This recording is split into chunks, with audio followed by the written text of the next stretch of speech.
In the unforgiving mountains of Afghanistan, where the thin air makes every breath a struggle, and enemy fighters know every rock and crevice, a single radio transmission would test the very soul of America's most elite warriors.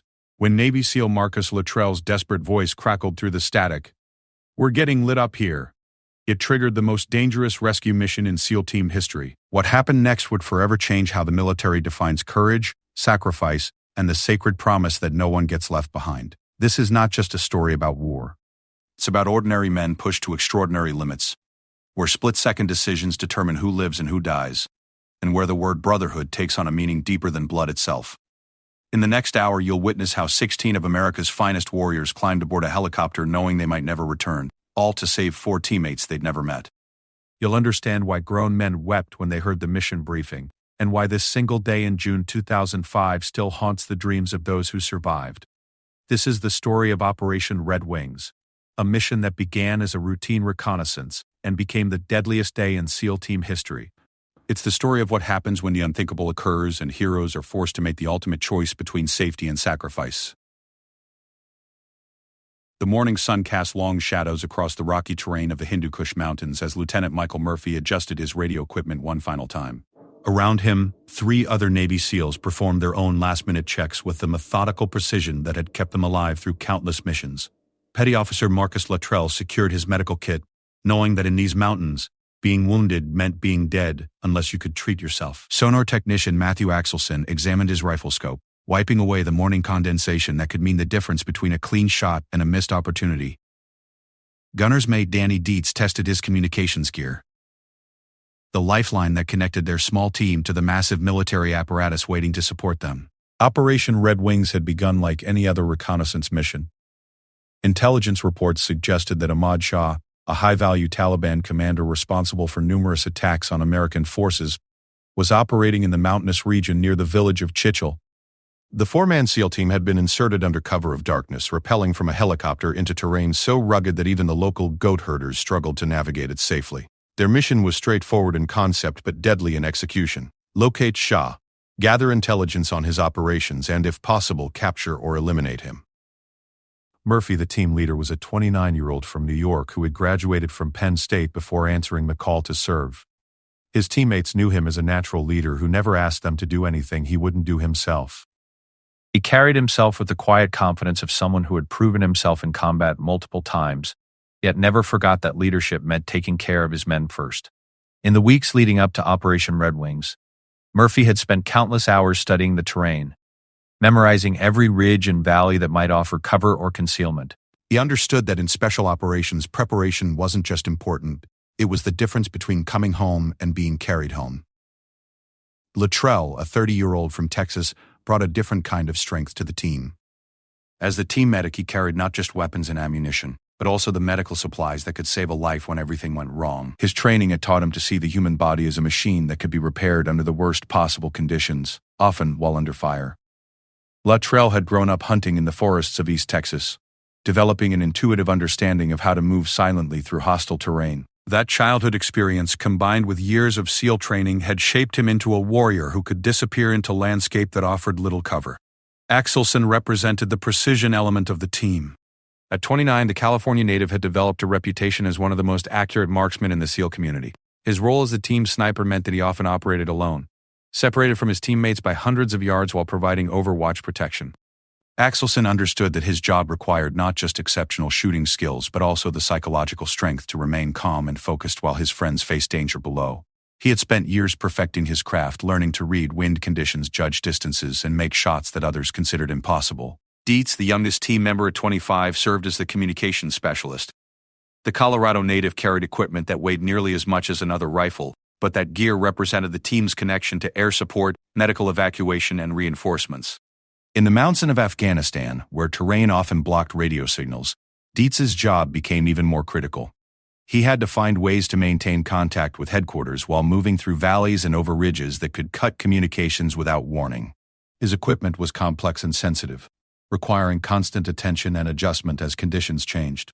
The 4 men had worked together long enough to develop the wordless communication that marks truly elite units. They could coordinate complex movements with nothing more than hand signals and eye contact. This is the book. It's about history, They could coordinate complex movements with nothing more than hand signals and eye contact. Each man knew not just his own job, but also the roles of his teammates, creating redundancy that could keep the mission alive even if someone was wounded or killed. This cross-training represented hundreds of hours of practice, drilling scenarios until their responses became automatic. As they established their observation post in the early morning hours, the SEALs followed procedures that had been developed through years of hard-won experience. They positioned themselves to provide overlapping fields of fire while maintaining visual contact with each other. Murphy and Dietz established the primary observation point, using high-powered optics to scan the village below for signs of their target. Axelson moved to an elevated position that would allow him to cover the team's most likely escape routes. Luttrell took a position that provided security for the team's rear, ensuring that they wouldn't be surprised by fighters approaching from behind. The village of Chichal sprawled below them like a collection of mud brick buildings scattered across the valley floor. Smoke from cooking fires rose into the morning air, creating a peaceful scene that belied the danger lurking within those walls. Intelligence reports indicated that Shah used the village as a base of operations, moving between safe houses and meeting with local Taliban commanders. The challenge for the SEAL team was to identify which building housed their target without exposing their own position to the enemy fighters, who undoubtedly provided security for the Taliban commander. For several hours, the observation proceeded according to plan. The SEALs documented movement patterns, identified potential weapons caches, and photographed individuals who might be Shah or his associates. Murphy maintained periodic radio contact with headquarters, providing updates on their observations and requesting additional intelligence support. The team's training had prepared them for the patience required in reconnaissance work, understanding that valuable intelligence often emerged slowly, requiring hours or even days of careful observation. The mountainous terrain that provided the SEALs with an excellent observation point also created significant challenges for their mission. Radio communications became intermittent as the mountains blocked satellite signals. The thin air at high altitude made physical exertion more difficult, forcing the team to carefully manage their water and energy. Temperature variations between day and night were extreme, requiring them to constantly adjust their equipment and clothing to maintain both comfort and combat effectiveness. As the day progressed, Murphy began to recognize that their position, while offering excellent visibility of the target area, also left them exposed to observation from multiple directions. The same ridgelines that allowed them to see the village could also provide vantage points for enemy lookouts. He made the decision to adjust their position slightly, moving the team to a location that offered better concealment while maintaining their ability to observe the target area. The adjustment required careful coordination to ensure that the team remained mutually supporting while changing positions. Axelson moved first, using his sniper training to identify a new position that would provide the same overwatch capability with better concealment. Dietz followed, carrying his communications equipment to the new location and immediately working to re-establish contact with headquarters. Luttrell provided security during the movement, ensuring that no enemy fighters had observed their repositioning. Murphy moved last, conducting a final check of their original position to ensure that no equipment or evidence of their presence remained behind. By midday, the team had settled into their new position and resumed their surveillance activities. The village below showed the normal patterns of daily life, with children playing in the streets and women moving between buildings carrying water and supplies. Yet the SEALs knew that this peaceful appearance could be deceiving. Taliban fighters often blended seamlessly into civilian populations, making identification of legitimate targets extremely difficult. The intelligence that had brought them to this mountain was based on intercepted communications and human intelligence sources, but Murphy understood that such information was often incomplete or outdated. Shah was known to be a careful and intelligent commander who varied his routines and used multiple safe houses to avoid detection. The SEAL team might observe the village for days without seeing their primary target, or Shah might appear suddenly, requiring them to adapt their plans immediately. As afternoon approached, Dietz reported that their communications with headquarters were becoming increasingly unreliable. The mountainous terrain that had seemed like an advantage for observation was proving to be a significant obstacle for maintaining contact with their support elements. Murphy made the decision to attempt to move to higher ground where they might achieve better radio contact, but this movement would also expose them to greater risk of detection by enemy forces. The team prepared for another movement, this time to a ridgeline several hundred yards higher up the mountain. The climb would be physically demanding in the thin mountain air, and they would have to move carefully to avoid creating noise or visual signatures that might alert enemy lookouts. Each man checked his equipment one more time, ensuring that nothing would rattle or reflect light during the movement. As they began their climb toward the new position, none of the four SEALs could have anticipated that they were moving toward an encounter that would test everything they had learned about warfare, brotherhood, and survival. The routine reconnaissance mission was about to become something far more dangerous, transforming 4 elite warriors into legends whose names would be remembered long after the mountains of Afghanistan faded from the world's attention. The sun was beginning its descent toward the western peaks when Murphy called a halt to their movement. They had reached a position that offered even better visibility of the village, while providing what appeared to be excellent concealment among the rocks and sparse vegetation. Little did they know that their new position was about to become the center of one of the most intense firefights in Navy SEAL history. The afternoon heat was becoming oppressive when Marcus Luttrell first noticed movement on the ridge above their position. 3 Afghan civilians were making their way down a goat path, moving with the unhurried pace of people who belonged in these mountains. An elderly man led the way, followed by a teenage boy and another younger child. They were herding a small group of goats, following routes that had been used for generations by the local population. To any casual observer, it was a completely normal scene in rural Afghanistan. But for 4 Navy SEALs conducting a classified reconnaissance mission, the appearance of these civilians represented a crisis that would test their training, their judgment, and ultimately their survival. Lieutenant Murphy immediately signaled for his team to freeze in position, hoping the herders would pass by without detecting their presence. The SEALs had positioned themselves among rocks and sparse vegetation, using camouflage and natural concealment to remain invisible to casual observation. For several tense minutes it seemed possible that the civilians would continue past without noticing the hidden warriors. The elderly herder stopped suddenly, his weathered face turning toward the rocks where the SEALs lay concealed. Years of living in these mountains had given him an intimate knowledge of how the landscape should look and sound. Something was different today, and his experienced eye had detected signs that others might miss. He spoke quietly to the teenagers with him, pointing in the direction of the SEAL position. The boys moved closer, their curiosity overcoming any sense of caution they might have felt. Within moments, the careful concealment that had taken hours to establish was completely compromised. The herders were looking directly at the 4 American warriors, understanding immediately that they had stumbled upon something significant. The elderly man's expression showed no fear, only the resignation of someone who had lived through decades of conflict and understood that such encounters rarely ended well for civilians caught in the middle. Murphy felt his heart rate increase as he realized the magnitude of their problem. The rules of engagement that governed American military operations were clear about civilian casualties, but they offered little guidance for situations where civilians might compromise critical missions. The 4 SEALs found themselves facing a decision that would haunt them regardless of what they chose to do. They could detain the herders, potentially saving their own mission but violating international law and their own moral principles. They could eliminate the threat permanently, ensuring their mission's security but crossing a line that none of them was prepared to cross. Or they could release the civilians and hope that humanitarian considerations would outweigh tribal loyalties or Taliban threats. The silence stretched for what felt like hours, but was probably less than a minute. Each SEAL understood the implications of their situation without needing lengthy discussions. Their training had prepared them for many contingencies, but this particular scenario highlighted the gap between theoretical planning and real-world complexity. These were not enemy combatants or suspected terrorists. They were ordinary people trying to earn a living in one of the world's most dangerous places. Axelson, maintaining his overwatch position, could see additional movement on distant ridgelines.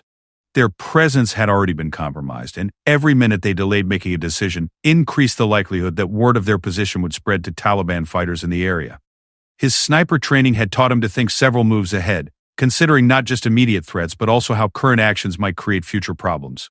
He knew that in these mountains, information traveled quickly through networks that had been established over centuries of tribal communication. Dietz continued his attempts to establish radio contact with headquarters, knowing that guidance from command could help resolve their dilemma.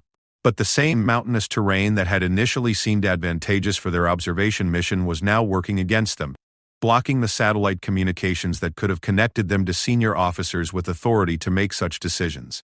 They were truly alone, forced to rely on their own judgment in a situation where any choice might prove catastrophic. Luttrell found himself studying the faces of the civilians, trying to read their intentions and assess the threat they represented. The elderly man maintained eye contact with Murphy, seeming to understand that the American soldiers faced a terrible decision. The teenagers appeared nervous but not terrified, suggesting that they had encountered foreign fighters before and understood that their survival might depend on appearing non-threatening.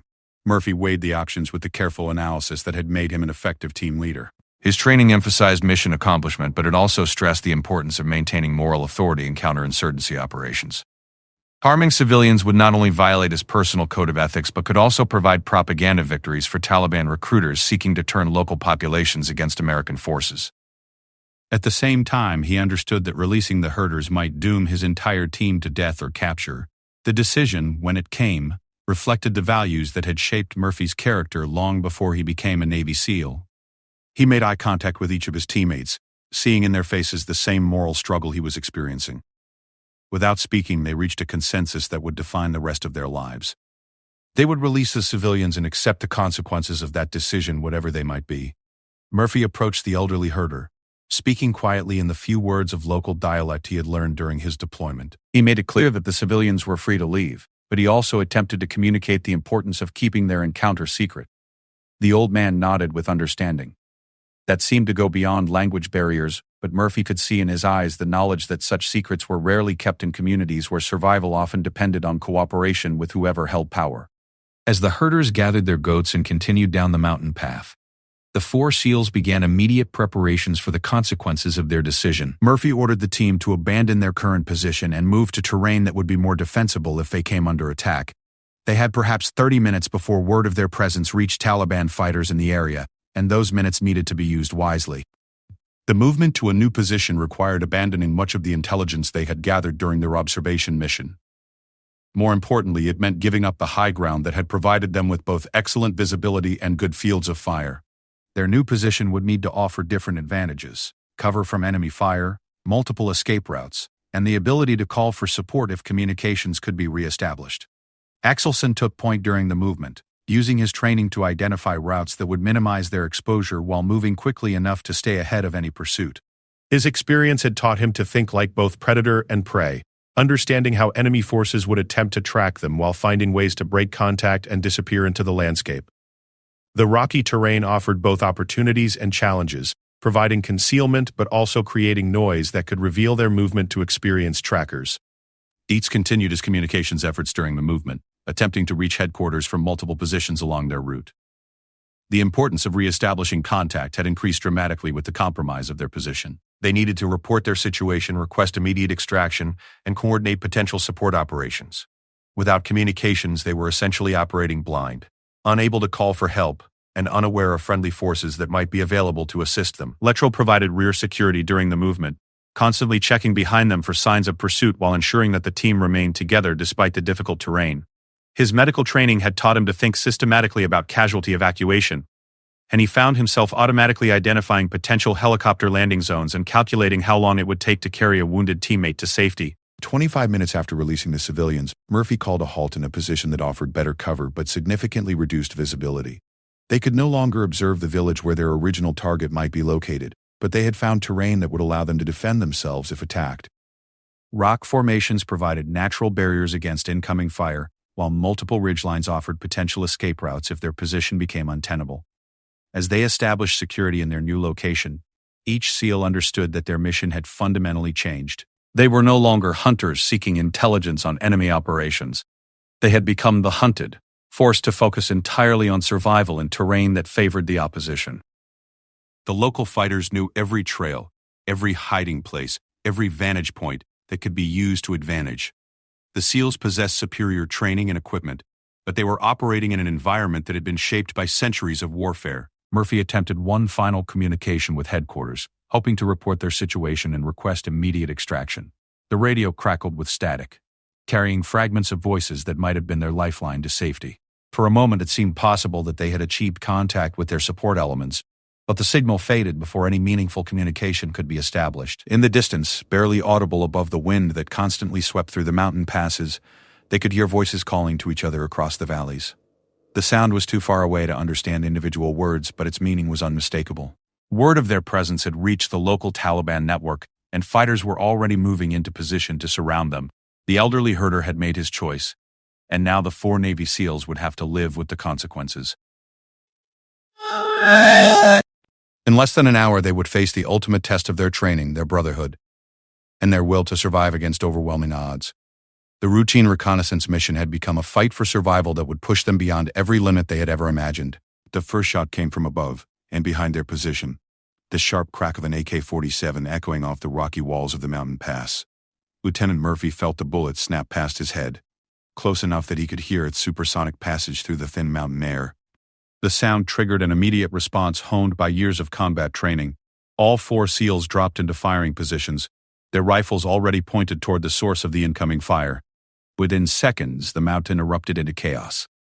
Taliban fighters appeared on ridgelines that had seemed empty moments before, their positions carefully chosen to create a crossfire that would trap the Americans in a deadly convergence of gunfire. The enemy had used the time since the civilian encounter wisely, moving experienced fighters into positions that utilized every advantage the terrain could provide. These were not inexperienced recruits but seasoned mountain fighters who understood how to use the landscape as a weapon. Axelson identified the greatest immediate threat and engaged with precise rifle fire, his first shot dropping a Taliban fighter who had exposed himself while trying to get a better angle on the SEAL position. His training kicked in automatically, controlling his breathing and heart rate even as bullets impacted the rocks around him. The California native had always possessed exceptional marksmanship skills, but combat had taught him to shoot accurately while under the extreme stress of life-and-death situations. The volume of incoming fire increased dramatically as more enemy fighters joined the battle. Murphy could hear the distinctive sounds of multiple weapon systems, the rapid chatter of PKM machine guns, the slower rhythm of bolt-action rifles, and the continuous crackling of AK-47s, firing on both semi-automatic and full-automatic settings. The Taliban had positioned their heavy weapons to maximize their effectiveness, placing machine guns at the ends of the crossfire to prevent the SEALs from escaping to either flank. Dietz attempted to establish radio contact while maintaining his position in the firefight, understanding that their survival might depend on calling for immediate support. The mountainous terrain that had blocked their communications during the reconnaissance phase was now potentially sealing their fate by preventing them from reaching friendly forces. He adjusted frequencies and power settings while bullets snapped overhead, trying every technique he had learned to punch a signal through the interference created by the surrounding peaks. Luttrell found himself engaging targets at ranges that tested both his equipment and his training. The enemy fighters were well-disciplined, exposing themselves only long enough to fire aimed shots before disappearing back into cover. This was not the chaotic firefight that characterized many Taliban attacks, but rather a carefully coordinated ambush designed to pin the Americans in place while superior numbers closed the trap. The intensity of the initial contact made it clear that the SEALs were facing a force much larger than their 4-man team. Murphy estimated that at least 20 enemy fighters had already revealed their positions, and the continuing arrival of additional combatants suggested that local Taliban commanders had committed significant resources to eliminating the American reconnaissance team. The strategic value of killing or capturing Navy SEALs would provide enormous propaganda benefits for the insurgency. Murphy made the critical decision to move his team to more defensible terrain, understanding that their current position would eventually be overrun if they remained stationary. The movement would be dangerous, requiring them to expose themselves to enemy fire while carrying all their equipment across rocky ground that offered limited cover. However, staying in place would be even more dangerous as Taliban fighters maneuvered to surround their position completely. The team began a fighting withdrawal that tested every aspect of their training. Axelson provided covering fire while the other 3 SEALs moved to a new position, his accurate shooting forcing enemy fighters to keep their heads down rather than concentrating their fire on his moving teammates. The precision of his marksmanship was remarkable under the circumstances, with multiple confirmed kills despite the stress and confusion of the firefight. Dietz maintained his communications efforts throughout the movement, carrying equipment that added significant weight to his load, while trying to find a position that would allow radio contact with headquarters. His dedication to this mission-critical task was extraordinary, as he repeatedly exposed himself to enemy fire while attempting to establish the communications link that could save all their lives. Luttrell moved with the fluid grace that marked experienced infantry fighters, using every fold in the ground and every available rock for cover while maintaining his ability to return effective fire. His medical training had taught him to assess his own body constantly for wounds, understanding that adrenaline could mask injuries that might affect his combat effectiveness. The new position offered better cover from direct fire, but still left the team exposed to the plunging fire that characterized mountain warfare. Enemy fighters positioned on higher ground could shoot down into their position, making concealment extremely difficult. Murphy understood that they needed to continue moving to terrain that would neutralize some of the enemy's advantages. As the firefight continued, the professionalism of the Taliban fighters became increasingly apparent. They maintained fire discipline, coordinating their attacks to maximize effectiveness, while conserving ammunition. Their movement was deliberate and tactical, suggesting that they had received training beyond what was typical for rural insurgent forces. Some of the enemy fighters were almost certainly foreign volunteers with combat experience gained in other conflicts. The sound of the battle echoed across the mountains, alerting Taliban forces throughout the region to the ongoing contact. Murphy knew that every minute the firefight continued would bring additional enemy reinforcements to the area. Time was working against the SEALs in every possible way, as their ammunition supplies were limited while the enemy could draw on resources throughout the local area. Dietz finally achieved momentary radio contact with a forward operating base, managing to transmit their approximate position and a brief description of their situation before the connection was lost again. The few seconds of communication might have been enough to trigger a rescue response, but the SEALs had no way of knowing whether their message had been received or understood. The intensity of the firefight reached a crescendo as Taliban fighters attempted a coordinated assault on the SEAL position. Murphy could see enemy combatants moving on multiple sides, their advance covered by continuous fire from heavy weapons positioned on the surrounding ridgelines. The courage of the attackers was remarkable, as they advanced over open ground against 4 of America's most elite warriors who were fighting for their lives. Axelson's rifle work during the assault was extraordinary, dropping multiple enemy fighters who exposed themselves while trying to close the distance to the SEAL position. His calm precision under fire represented the highest level of combat marksmanship, with shots that would have been impressive on a peaceful shooting range, but were miraculous under the stress of mortal combat. The assault was ultimately repelled, but Murphy understood that it represented only the first of many attempts the enemy would make to overrun their position. The Taliban had demonstrated both the willingness and the capability to sustain casualties in order to eliminate the American team.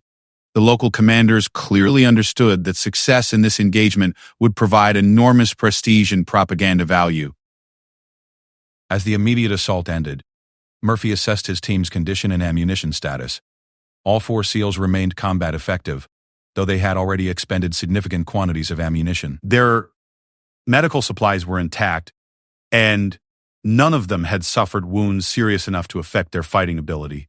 However, the enemy had unlimited time and reinforcements while the SEALs were operating on borrowed time with limited resources.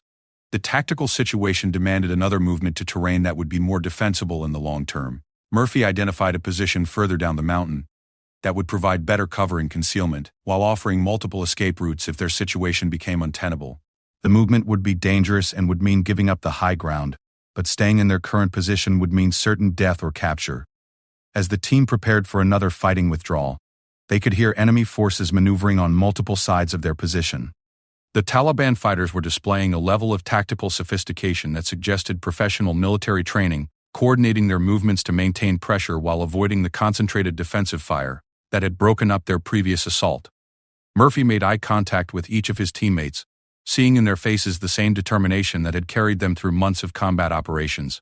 They understood that their survival would depend on fighting skills, physical conditioning, and mental toughness that had been developed through years of the most demanding training in the American military. More importantly, it would depend on their willingness to sacrifice themselves for each other, the brotherhood that defined Navy SEAL culture. The battle for survival was just beginning, and the 4 warriors were about to face challenges that would test every aspect of their character. In the next phase of the firefight, they would learn the true meaning of courage under fire and discover the strength that comes from absolute trust in the men fighting beside you. Lieutenant Murphy knew they were running out of time and options when he saw the disciplined advance of fresh Taliban fighters moving into positions that would complete their encirclement. The enemy had demonstrated remarkable tactical patience, building their strength while maintaining pressure on the SEAL team, without rushing into a premature assault that might allow the Americans to break contact and escape. Murphy understood that the next enemy attack would likely be coordinated from multiple directions with enough firepower to overwhelm their small team's defensive capabilities. The communications situation had become desperate. Dietz had been working continuously to establish contact with headquarters, but the mountainous terrain seemed to be defeating every attempt to reach their support elements. Without communications, the SEALs could not call for close air support, request immediate extraction, or even inform their commanders of their dire situation. They were fighting and dying in complete isolation, cut off from the massive military apparatus that could save their lives if only they could establish contact. Murphy made a decision that would define his character for history. The team's position in a rocky depression provided some protection from direct fire, but it also blocked their radio communications with the outside world. If they were going to call for help, someone would have to expose himself to enemy fire by moving to higher ground where radio signals could reach beyond the surrounding mountains. It was a mission that offered little chance of survival but represented their only hope of rescue. Without hesitation, Murphy volunteered for what amounted to a suicide mission. He would leave the relative safety of their defensive position and move into the open, where Taliban fighters would have clear shots at him from multiple directions. The only advantage he might gain would be the elevation necessary to establish satellite communications with headquarters. His teammates understood the implications immediately and tried to dissuade him from making the attempt. Axelson argued that he should make the communication attempt, believing that his sniper training had given him better skills for moving undetected through hostile terrain. Luttrell volunteered based on his medical background, reasoning that Murphy's leadership was more valuable to the team's survival than any other individual skill. Dietz insisted that communications was his specialty, and that he should be the one to risk everything for the chance to call for help. Murphy listened to their arguments with the patience that marked him as a natural leader, but his mind was already made up. As the team leader, the responsibility for their situation and their survival belonged to him alone. He would not ask any of his men to take risks that he was unwilling to take himself. More importantly, he understood that success would require not just technical communication skills but also the authority to convince headquarters to commit resources immediately to a rescue operation. The preparation for Murphy's attempt was methodical despite the continuing enemy fire that impacted around their position. He checked his radio equipment one final time, ensuring that all settings were correct for the type of transmission he would attempt. His teammates provided him with extra batteries and backup communications gear, understanding that equipment failure during his attempt would mean certain death with no possibility of rescue. Murphy studied the terrain above their position, identifying the route that would give him the best chance of reaching a location with clear satellite visibility, while offering some protection from enemy observation. The path would require him to cross open ground that was covered by multiple Taliban firing positions, but there was no alternative if he was going to achieve the elevation necessary for communications. As he prepared to leave the protection of their defensive position, Murphy spoke quietly with each of his teammates. To Axelson, he emphasized the importance of continuing to engage the most dangerous enemy targets with precision fire.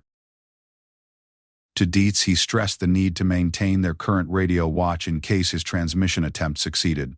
To Luttrell, he provided final instructions for casualty evacuation procedures if any of them were wounded during his absence. The emotional weight of the moment was enormous, as all four men understood that they might never see each other again. These were not just teammates but brothers who had shared the unique bonds created by facing death together on multiple occasions. Their relationships had been forged through shared hardship and mutual dependence that went far beyond normal human friendship. Murphy began his movement toward higher ground with the steady determination that had characterized his entire military career. He moved deliberately rather than rushing, understanding that speed would not protect him from the enemy fire that was certain to come. His only hope lay in reaching his objective before the wounds he would inevitably suffer became incapacitating.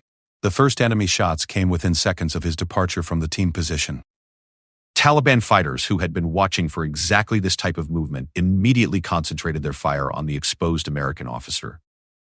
Murphy continued his advance even as bullets impacted the rocks around him, focused entirely on reaching the ridgeline that would allow him to establish communications. Axelson provided covering fire with extraordinary precision, engaging every enemy position that revealed itself while shooting at the SEAL team leader.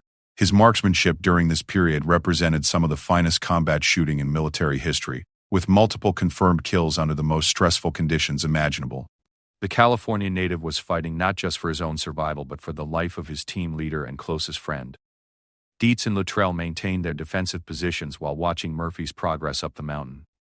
The intensity of enemy fire directed at their team leader was overwhelming, with bullets striking all around him as he climbed toward his objective. The courage required to continue his movement under such conditions was almost superhuman, reflecting the character that had made him a natural leader among America's most elite warriors. Murphy reached a position where his radio equipment indicated satellite contact was possible. Despite being wounded multiple times during his climb, he began his transmission with the calm professionalism that marked his entire career. His voice was steady and clear as he provided their position coordinates, described their tactical situation, and requested immediate assistance. The transmission was brief but complete, containing all the information necessary for headquarters to coordinate a rescue operation. The radio call that would become legendary was completed even as Murphy continued to take fire from Taliban positions that had clear shots at his exposed location. He remained on the ridgeline long enough to ensure that his message had been received and understood, confirming the coordinates multiple times to prevent any possibility of confusion. His dedication to completing the mission was absolute despite wounds that would have incapacitated most men. After completing his radio transmission, Murphy attempted to return to his team's position, understanding that his leadership would be crucial during the continued fighting. However, The enemy fire that had been concentrated on his location during the radio call had been devastating. He had absorbed multiple wounds during his communications attempt, and the return movement exposed him to additional fire from Taliban fighters who were determined to prevent his survival. Murphy's final moments were witnessed by his teammates, who saw him continue fighting even after sustaining wounds that should have been immediately fatal. His dedication to his men never wavered, as he continued to provide covering fire and tactical guidance even while his own life was ebbing away. The courage he displayed during his final minutes represented the highest ideals of military service and personal sacrifice. The successful radio transmission had achieved its objective, as headquarters immediately began coordinating a rescue operation for the embattled SEAL team. However, Murphy's sacrifice had cost the team their most experienced leader, at a time when their survival depended on tactical decisions that could mean the difference between life and death.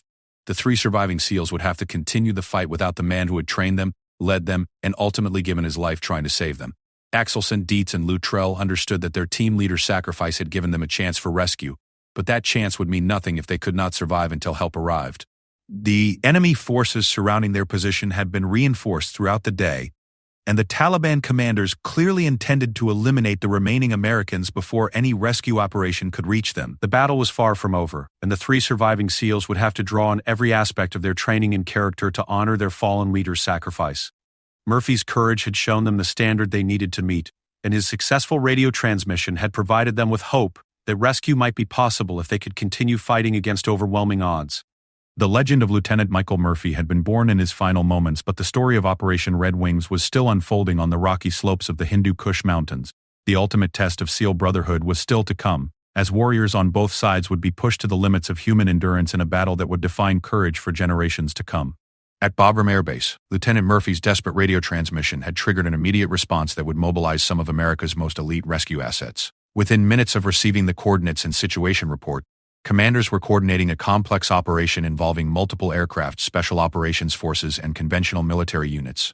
The men who would attempt the rescue understood that time was working against them, as every minute of delay increased the likelihood that they would find only bodies when they reached the mountain battlefield. The rescue force that assembled in response to Murphy's call represented the finest warriors the American military could field. 16 Navy SEALs, Army Rangers, and Air Force Special Operations personnel climbed aboard an MHF-47 Chinook helicopter that had been specially modified for deep penetration missions behind enemy lines.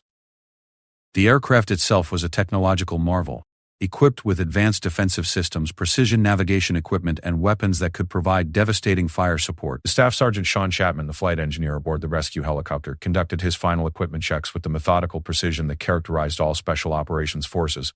His responsibilities included not just the mechanical systems that would keep them airborne, but also the defensive weapons that might mean the difference between successful rescue and catastrophic loss.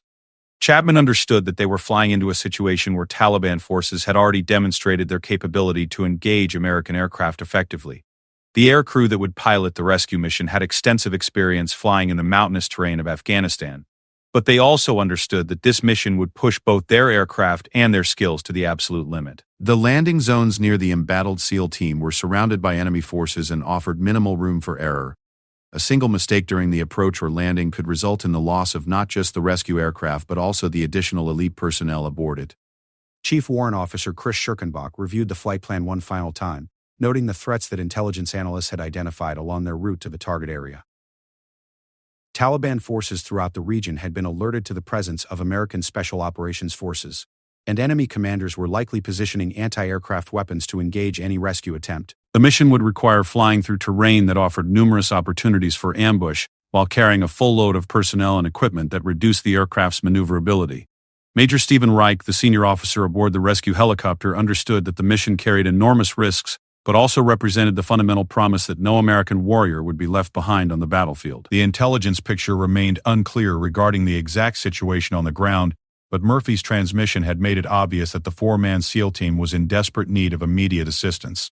The window for successful rescue was closing rapidly as enemy forces converged on the area. The 16 men aboard the rescue helicopter represented years of training and millions of dollars in equipment, but their most important qualification was their willingness to risk everything to save 4 teammates they had never met.